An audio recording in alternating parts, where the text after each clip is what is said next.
얘기가 아냐 입니다. 여기서 이제 남은 우크라이나를 얘기하는 건데, 이 대선 후보들도 이 러시아의 우크라이나 침공 사태에 대해서 촉각을 곤두세우고 있습니다. 이재명, 윤석열 두 후보 모두 어제 외교 안보 인사들과 이제 긴급 회의를 주재했는데요. 그때 나온 발언들 한번 듣고 오겠습니다. 지구 반대편에 우리와 아무 관계도 없는, 정말로 우리와 경제적 관련이 0.몇 %인 그 나라에 전쟁이 났는데 우리 주가 떨어지고 있죠. 필요하지도 않은 사드 충청도에다 설치하겠다, 강원도에 설치하겠다. 평화가 곧 돈이고, 평화가 곧 밥이고, 평화가 곧 경제입니다. 동의하십니까? 단지 지구 반대편 나라의 비극으로만 바라볼 것이 아니라 강대국에 둘러싸인 우리에게도 생생한 교훈이 되는 일임을 분명히 인지해야 합니다. 말로만 외치는 종전선언과 평화협정이 결코 한반도의 평화를 보장해주지 않습니다. 힘이 뒷받침되지 않는 평화는 아무런 의미가 없습니다. 그 이재명 후보는 평화가 곧 경제다라고 이제 계속해서 강조를 하고 있고, 윤석열 후보는 평화만이 답은 아니다, 평화가 다는 아니다, 이렇게 지금 이제 주장이 엇갈리고 있네요. 그러니까 사실은 이제 평화가 곧 경제다. 네. 근데 사실은 경제 이상이죠. 사실은 평화는 경제를 넘어선 거의 모든 것입니다. 최근에 이제 현대전이라는 개념의 전쟁은 사실은 승자가 없는 게임입니다. 공멸하는 것이죠. 왜냐하면 공격을 당하는 쪽이나 공격을 하는 쪽이나 최소한의 타격 능력은 다 가지고 있거든요. 그렇기 때문에 전쟁은 공멸입니다. 그렇기 때문에 전쟁 자체가 일어나면 안 되겠죠. 그리고 가장 좋은 것은 뭐 싸우지 않고 이기는 것이고, 가장 좋은 것은 싸우지 않을 환경을 만드는, 싸움조차 필요 없는 환경을 만드는 것이 가장 중요한 것이죠. 그런 차원에서 이번에 우크라이나와 러시아 사이에 아주 불행한, 정말로 있어서는 안 되는 그런 정말로 이 전쟁이 났는데, 이걸 우리가 지구 반대편이긴 하지만 우리가 지켜보면서 다시 한번 평화에 대한 중요성, 그리고 평화는 곧 공기와 같구나. 우리가 평상시에 공기 소중한지 모르잖아요. 근데 이 공기가 없어가지고 이게 숨이 꺽 막히는 상황이 오면 아이고 이 큰일 났구나, 이런 거 아닙니까? 평화도 공기와 같은 겁니다. 그렇기 때문에 평상시에는 우리가 그냥 평화스러운 갑다, 아무 일 없는 갑다 하는데, 평화가 얼마나 소중한지 우리가 다시 한번 현실을 통해서 보고 있다, 이 말씀을 드립니다. 저는 이번에 그 우크라이나 사태가 우리 국민들에게 안보의 중요성을 다시 한번 알려주는, 경각심을 일깨워주는 그런 계기가 됐다고 생각을 하는데요. 이재명 후보 말씀 맞다나 지구 반대편에 우리와 아무 관계가 없는 나라라고 얘기하셨지만 당장에 그 기름값 뛰고 있고 원자재 값을 비롯해서 여러 가지 뭐 논란이, 경제적인 파장이 일고 있지 않습니까? 그러니까 사실 지금 같은 글로벌 시대에 전 세계 어느 나라도 우리나라와 관계가 없는 나라는 없어요. 그러니까 제가 보기에 뭐 그 이재명 후보가 말씀하신 이 부분은 좀 아닌 것 같다라는 느낌이 들고, 그다음에 평화가 곧 밥이고 평화가 곧 경제다. 그렇죠. 평화가 돼야지 저희가 경제 성장을 할 수 있습니다. 그런데 누가 평화를 원치 않는 사람이 어디 있습니까? 전쟁이 나면 누구든지 다 죽어요.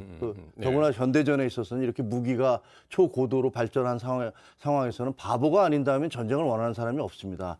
문제는 평화가 밥이고 평화가 경제인데, 푸틴 같은 독재자가, 그리고 김정은 같은 독재자가 그렇게 생각하느냐 이거죠.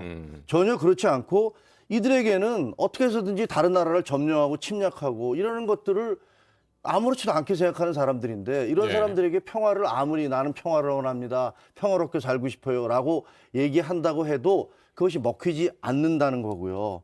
특히 이제 이 우크라이나 사태는 저희한테 동맹 없는 국가의 비극, 서러움, 이런 것들을 단적으로 보여주고 있다고 생각이 되어집니다. 그러니까 우크라이나가 나토에 가입을 못했기 때문에. 그렇죠. 그런 말씀이시죠. 나토가 30개국인데 미국과 캐나다를 제외하고는 28개국이란 말이에요. 근데 거기에 폴란드, 체코, 루마니아 다 들어가 있어요. 동구권이 이제 러시아, 소련으로부터 해방될 때 그때 다 가입들을 이제 연차적으로 했단 말이에요. 근데 우크라이나는 안 했어요.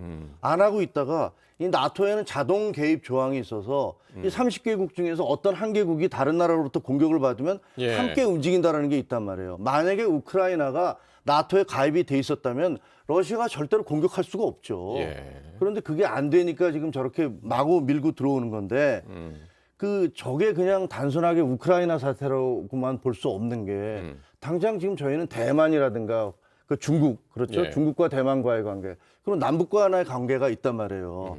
그러니까 저렇게 우크라이나를 지난번에 2014년도에는 크림반도를 그냥 소련이 점령을 해버렸잖아요.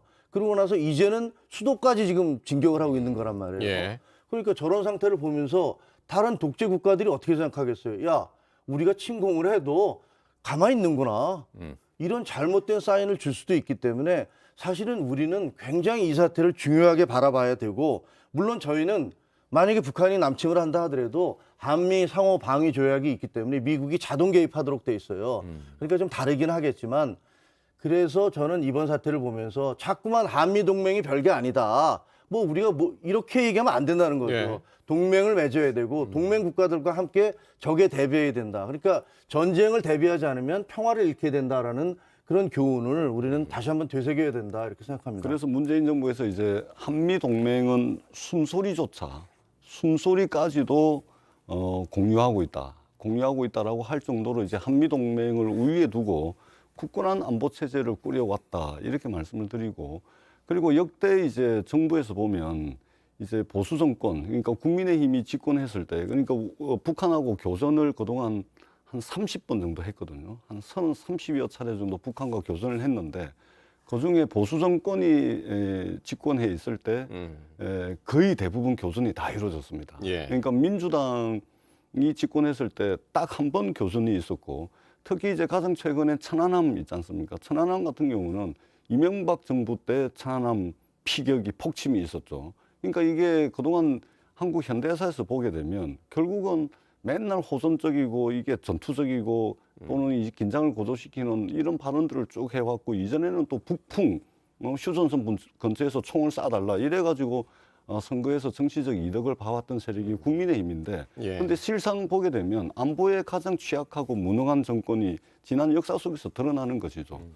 그리고 문재인 정부 들어서는 이제 교전이 한 번도 없었지 않습니까? 그리고 미국이 전 세계 국가를 대상으로 한미 상호 방위 조약과 같은 이 군사 협정을 맺고 있는 동맹을 맺고 있는 나라가 3개밖에 안 됩니다.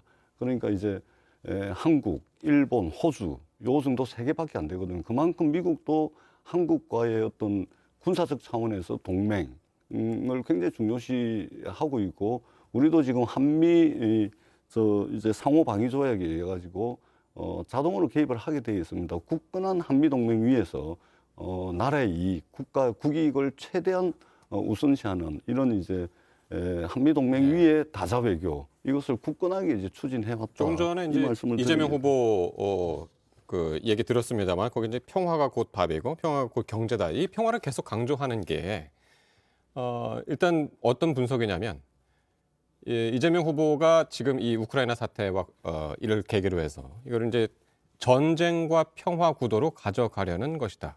이런 분석들이 있더라고요. 근데 그게 지금 이제 전재수 의원님 말씀에 저는 약간의 좀 반박을 드리고 싶은 네. 게 사실 김대중 대통령 때 남북 간에 처음으로 이제 정상회담을 했잖아요. 그때 뭐라고 그랬냐면 북한은 핵을 가질 생각이 없다라고 계속 얘기를 했어요. 하지만 노무현 대통령 때 핵실험을 했어요. 핵실험을 하니까 북한의 핵은 우리를 겨냥한 게 아니다. 이렇게 얘기를 했고요. 그 이후에 4태 전개가 어떻게 됐습니까? 북한은 지금 몇십 개가 되는 핵폭탄을 가진 것으로 우리는 알고 있고 그다음에 수소폭탄까지 가졌다라는 얘기를 하고 있고 문재인 정부 들어와서 그렇게 우리가 열심히 노력을 해서 북미 정상회담을 갖도록 해주고 싱가포르에서 갖게도 해주고 하노이에서도 갖게 해주고 그런 수많은 노력을 가졌음에도 불구하고 지금 신년 들어와서 북한은 한 달 사이에 7번이나 미사일을 쏴대고 있어요. 그러면 지금 말씀하신 대로 우리가 평화를 외쳤기 때문에 북한과 관계가 정상화됐다. 휴전선에서 저도 휴전선에서 근무했습니다. 휴전선에서 총 몇 발 왔다 갔다 하는 건 아무것도 아닙니다. 사실은 그건 별게 아니고 제일 중요한 핵과 미사일을 북한이 계속 개발을 해왔고 우리가 그렇게 많은 평화 공세를 펼치고 야 남북 대화를 하자 뭐를 하자 했음에도 불구하고 이런 것을 계속 만들어 왔는데 북한이 예를 들어서 천안함 사태라든가 뭐 교전 예를 들어 휴전선에서 총알 몇 발이 왔다 갔다 해서 그것이 보수 정부 때 벌어졌기 때문에 예. 보수 정부가 강경 대응을 해서 그런 평화가 깨졌다라고 얘기할 수는 전혀 없는 거고요. 그거는 북한 정권의 본질적 성격에 기인한다. 저는 그렇게 생각을 합니다. 제가 말씀을 드리면 어떻든 국민의힘이 집권을 했을 당시에 실제 교전 상황이 거의 다 이루어졌다. 천안함 폭침도 당했다. 북한한테 두드려 맞은 것은 전부 국민의힘이 집권했을 때 다 두드려 맞은 거예요. 왜 그랬을까요? 그러니까 말로만 이제 그 안보를 이야기하고 한미동맹을 이야기했지 실력과 능력이 안 되는 것이죠. 한반도에서의 어떤 평화 체제를 유지하고 하는 그게 안 되는 겁니다. 그다음에 남북 정상회담이 지난 역사 속에서 총 5차례가 있었습니다. 전부 민주당 정부가 집권을 했을 때 남북 정상회담이 있었습니다. 보수 정권이 집권했을 때는 남북 정상회담이 한 번도 없었습니다. 그러니까 말로만 한반도에서의 영구적이고 항구적인 평화 체제를 위해서 노력한다라고 했었지 북한한테 맨날 두드려 맞아 남북 정상회담은 한 번도 못해 이걸 통해 가지고 말로만 하는 안보 무능 세력이 누구인지 이것은 지난 역사 속에서 우리가 확인할 수 있다 이 말씀을 드리고 그다음에 지금 핵무기 자꾸 말씀을 하시는데 대한민국이 세계 8위의 경제대국입니다. 세계 8위의 경제대국에 딱 부합할 정도의 군사력을 가지고 있습니다. 경제는 8위의 경제대국인데 군사력은 세계 6위의 군사대국입니다. 지금 있지 않습니까? 군사위성, 상업위성 또 한미 사이의 정보 전략 자산, 정보 전략 자산 이런 등등을 통해 가지고 북한에서 이 볼펜 한 자로 움직이는 것까지 촘촘하게 통제가 되고 있습니다. 북한의 무력이 설사 어느 정도 있다 하더라도 한미 사이의 굳건한 동맹 속에서 철저하게 통제 범위 내에 있는 겁니다. 통제 범위 내에. 그렇기 때문에 또 과도하게 이제 전력의 비대칭성을 말씀을 하시는데 그렇지 않다라는 반박을 좀 해야겠는데요. 지금 북한이 그 열차로 이동을 해가면서 미사일을 핵미사일 거기다 핵 탄두를 장착할 정도로 소형화시켰는지의 여부는 불분명하지만 계속 열차 속에서 발사를 하고 있고 심지어 잠수함에서도 발사를 하고 있어요. 근데 그런 거를 놓고서 우리가 북한에서 뭐 볼펜까지 움직이는 걸 알고 있으니까 괜찮다고 얘기하는 것은 너무나 낭만적인 관점이라는 그런 생각을 좀 들고요. 또 하나는 왜 보수 정권 때 그렇게 두드려 맞았느냐? 말을 협조를 안 해주니까 그런 거예요. 보수 정권에서는 북한 말을 그대로 따라주지 않았거든요. 우리 국가의 주체적 자존심 그리고 우리가 지켜야 될 것 지켜나가려고 했기 때문이고 이건 제 입장입니다만 왜 문재인 정부에서 지금 계속 미사일을 쏴대고 있습니다만 그 지금 말씀하신 것과 다른 것은 걔네가 그렇게 국지적인 도발을 하지 않은 것은 북한의 얘기를 많이 들어줬기 때문이라고 생각을 합니다. 그렇기 때문에 북한의 입장에서는 뭐 그걸 우리가 따질 게 뭐 있나 이런 생각이 들었겠죠. 물론 이게 제 관점입니다. 그러니까 이제 말씀의 진전을 위해서 한번 또 우리 그 윤석열, 이재명 두 후보의 얘기를 한번 더 듣고 오려고 그러는데요. 오늘 저녁에 이제 대선 후보들의 법정 TV 토론 두 번째 토론이 이제 있지 않습니까? 이제 정치 분야인데 정치 외교 이제 다 포함이 되겠죠. 우크라이나 사태를 비롯해서 이제 안보 분야, 특히 사드 배치나 북핵 해법 관련해서 토론이 또 치열하게 벌어질 것 같습니다. 관련 발언들 한번 듣고 오시죠. 사드라고 하는 것은 공격용 무기가 아니지 않습니까? 우리 대한민국을 향해 발사하는 그 미사일이 낙하하는 이 종말 단계에서 그거를 공중에서 방어하기 위한 방어용 무기입니다. 이 방어용 무기를 구축하는 것을 전쟁광이라고 표현하는 것은 그건 안보를 포기한 것입니다. 이서방은 저 사드 이런 거 안 들고 다닙니다. 이서방은 정말로 처갓집에 도움이 되는 보일러라든지 냉장고라든지 먹고 살 길이라든지 경제를 살리다든지 균형 발전 이런 거 들고 다닙니다, 여러분. 예, 이게 당장 어제 오늘 얘기는 아니고 이제 2월 초 그리고 며칠 전 이제 발언들인데 어쨌든 사드 배치, 선제 타격 이거 가지고 2월이 상당히 2월 초반에 좀 시끄럽긴 했었습니다. 네. 네, 그러니까 뭐 사드 좋습니다. 네. 그다음에 선제 타격 좋습니다. 근데 이분들이 말로만 합니다. 사드 배치 가능합니까? 가능하다면 어느 지역에 하죠? 경상북도 성주에 했을 때 난리가 났습니다. 지금도 그 갈등이 저 봉합이 안 돼요. 사드 배치를 둘러싸고 어디다 강원도에 할 겁니까? 충청도에 할 겁니까? 이 가능한가요? 자, 그다음에 선제 타격 좋습니다. 그럼 가능한가요?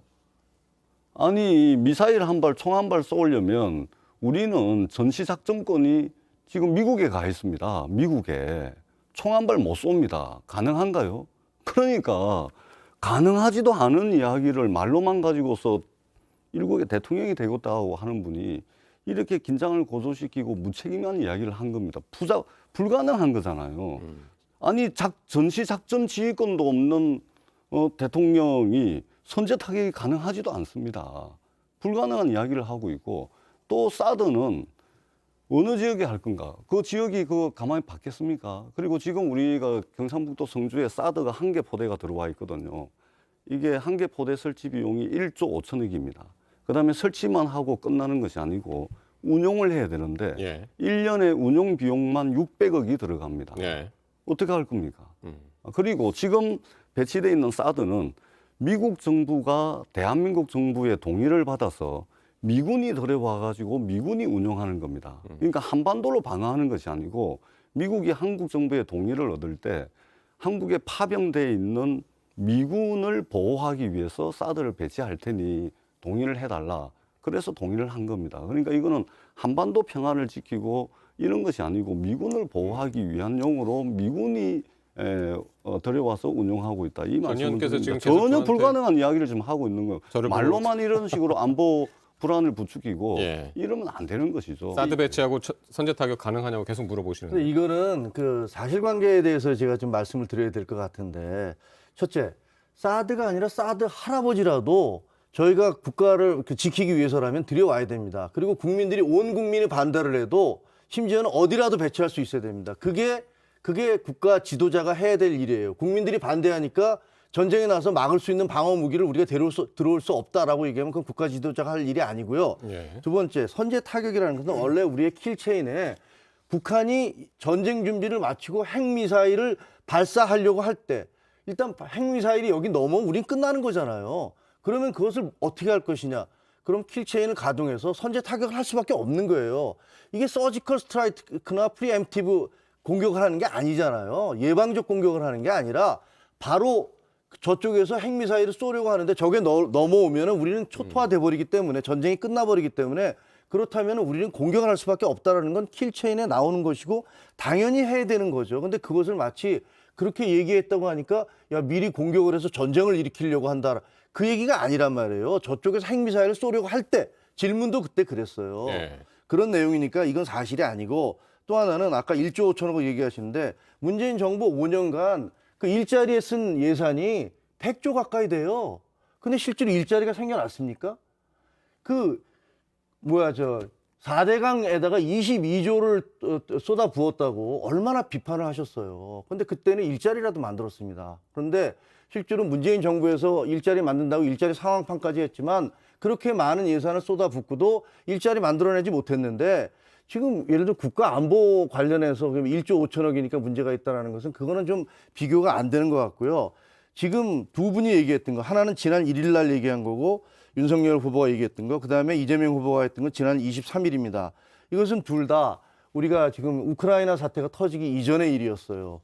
그런데 지금 보면 누구 말이 옳은지가 지금 저는 확연히 드러난다고 생각을 합니다. 한 사람은 자, 우리가 안보를 구축하기 위해서는 무슨 짓이라도 어떤 거라도 해야 된다고 얘기를 하시고 또 한 분은 우리는 사드 이런 거 안 들고 다닙니다. 여기 하면서 처갓집에 보일러, 냉장고 이런 거 들고 다닙니다라고 말씀을 하세요.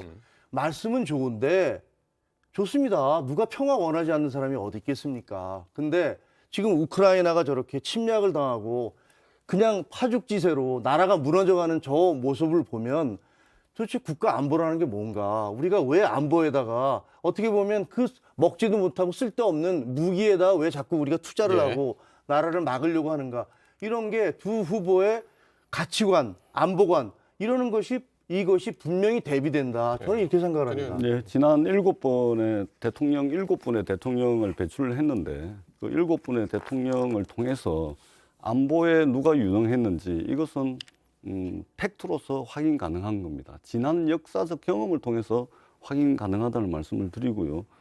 지금 사드 이야기하는데 일자리 예산을 가져오는데 이 부분에 대해서 제가 상세하게 다 말씀을 드릴 수 있지만 주제가 사드니까 일자리 문제는 다음 기회에 말씀을 드리도록 하고 기본적으로 무기 체계로서의 어떤 사드의 유용성 이것도 살펴봐야 되는데 국민이 반대하는데 하겠다? 무슨 뭐 19세기 대통령 뽑습니까? 임금 뽑습니까? 왕 뽑습니까? 그렇지 않죠. 대통령이라는 것은 5년 동안 국민들로부터 한시적으로 권력을 위임받은 겁니다. 국민이 반대하는데 어떻게 합니까? 그러니까 반대해서 뭐 설득을 하는 과정을 거쳐서 설득을 할 수 있다라고 이야기는 할 수가 있지만 대한민국 전체 국민이 다 반대하는데 할 수 있다? 말도 안 되는 거죠. 그다음에 제가 경상북도 포항에서 해병 1사단 제가 해병대 출신인데 예. 이 군대도 안 갔다 온 부동시 아니 검사 임용될 때는 눈이 정상이고 군대 가기 위해서 신검 받을 때는 부동시고 그다음에 저 뭡니까 또 저 검찰 저 인사청문회 검찰총장 인사청문회 할 때는 또 부동시고 아니 눈이 뭐 나빠졌다 좋아졌다 나빠졌다 좋아졌다 뭐 이럽니다.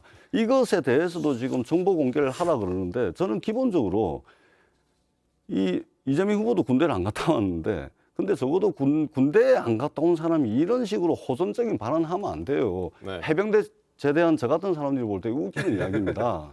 예? 말도 안 불가능한 이야기를 해가지고 책임도 지지도 못할 그다음에 선제 타격은 전 세계 군대를 가지고 있는 모든 나라의 작전 개념으로 선제 타격이 전부 다 들어가 있습니다. 대한민국에만 들어가 있는 게 아니에요. 이것은 실제 전쟁이 나게 되면 전쟁 지휘부가 지하 벙커에서 검토할 이야기입니다. 예, 예. 일국의 대통령이 선제 타격 운운하는 이거는 알겠습니다. 말이 안 되는 이야기예요. 다시 한번 안보에 누가 유능한 정부였는지 예. 이 부분은 이거 저- 국민들이 알 거라고 한 10초만. 생각합니다. 예, 10초. 예, 10초 진짜로.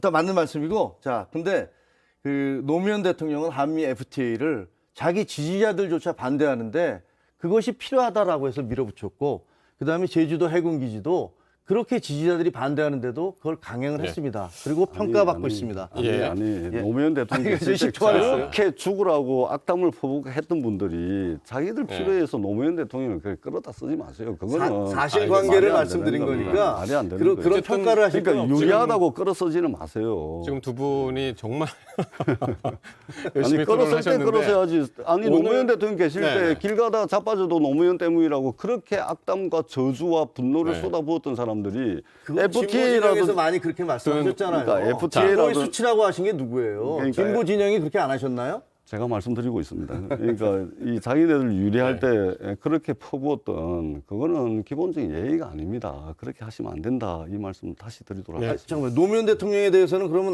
다른 사람들은 노무현 대통령이 했던 것들에 대해서 잘했던 것을 얘기하면 안 된다. 그러니까 당신들은 보수니까 우리의 노무현 대통령이 한미 FTA나 제주 강정마을을 했던 거 거기다가 해군 기지를 했던 것을 언급하면 안 된다고 말씀하시는 제가 거예요? 말씀드리잖아요. 자신의 논리의 정당성을 이야기하기 위해서 끌어쓰지를 마시라. 그 아니 말씀을 끌어쓰는 게 드리는 아니고 사실관계를 네, 얘기하는 자신들의 거잖아요, 논리가 정당하면 자신의 논리를 가져가면 됩니다. 악담과 저주를 퍼부었던 전직 대통령을 끌어들여서 자신들의 논리의 정당성을 가져가는 것은 굉장히 비열한 짓이다. 저는 이렇게 그건 좀 받아들이기 어렵습니다. 예, 지금 시청자분들이 뭐 구체적으로 다 들으셨을 테니까요. 예, 알겠습니다. 뭐 무슨 말씀인지는 알 것 같고. 어쨌든 뭐 두 분이 이렇게 열띠게 안보 관련해서 이슈에서 시청률이 좀 올라가. 예, 말씀하시는 걸 아니, 전 보니까 의원님하고 이렇게 하면 안 되는데. 오늘 저녁에 있을 그 TV 토론에서도 상당히 이 부분도 뭐 양 후보의 또 4명의 후보의 안보관을 들여다볼 수 있는 기회가 아닌가 뭐 그렇게 생각이 드네요. 아마 오늘 저녁에도 우리처럼 싸울 것 같습니다. 네.